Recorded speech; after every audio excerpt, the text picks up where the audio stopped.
Hi guys, welcome to WebTech Nanda. Today here I'm going to tell you about Swayam Week 2 answers about object-oriented system development using UML, Java and patterns. So according to the given the questions, so first question answer is first question answer is a student has many student a student has many friends. What can he but he said about class relations in the discussion. So answer is unary relation. So answer is first question answer is A. Second question, which of the following can be defined from the following human class diagram? So answer is first option A. Pet owner owns at most pet.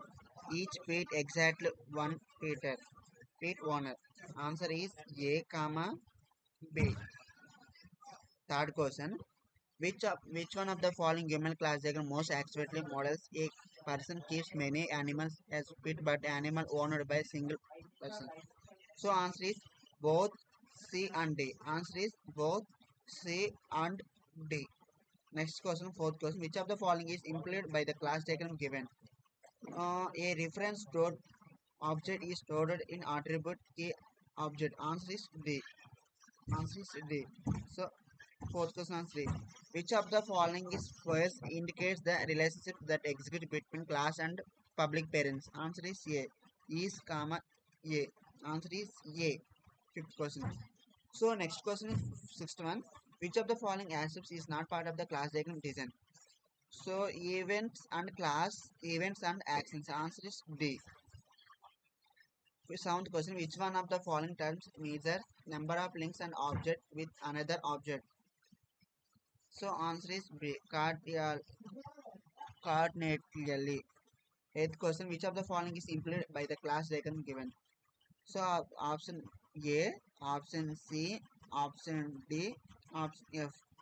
Eighth question.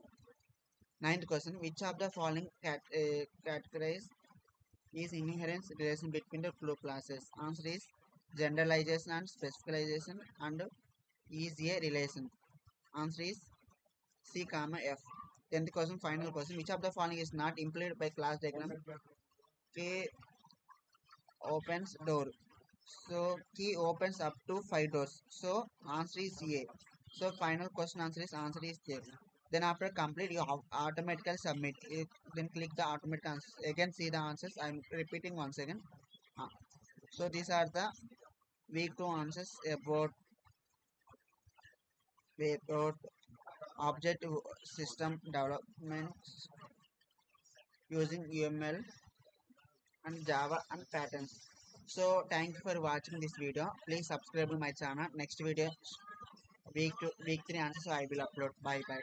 Thank you.